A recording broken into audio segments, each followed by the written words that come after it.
quello che sentite dire, giornali e quant'altro, prendetelo tutto con le pinze, perché il sottoscritto, per esempio, è risaputo per la gestione, per la presenza della sanità locale. Ospedale non basta dire ospedale, parlo di primari, parlo di reparti, parlo di una buona sanità. Mi sono speso oramai da anni e lo sanno tutti quanti, perché riunioni, incontri, sono sempre stato campanilista. Ecco, cerchiamo di non mollare. Certa è una cosa, che la vecchia amministrazione ha partecipato e ha sottoscritto l'impegno di ospedale unico.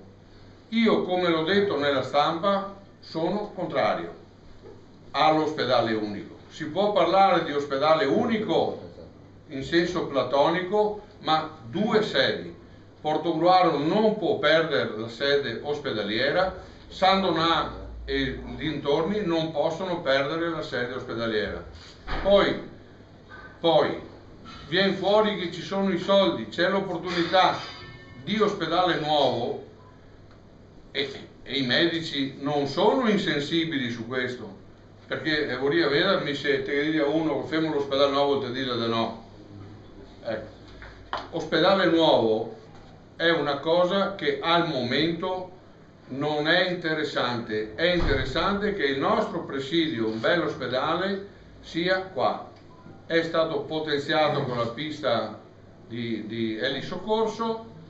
Non sarà l'ospedale dove si cambia il cuore o si opera il cervello, ma è un buon ospedale, ha dei reparti dove i primari sono preparati e soprattutto è funzionale a un bacino che d'estate carica 10-11 milioni di persone.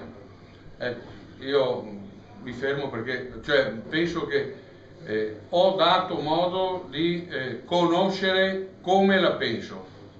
Grazie a tutti.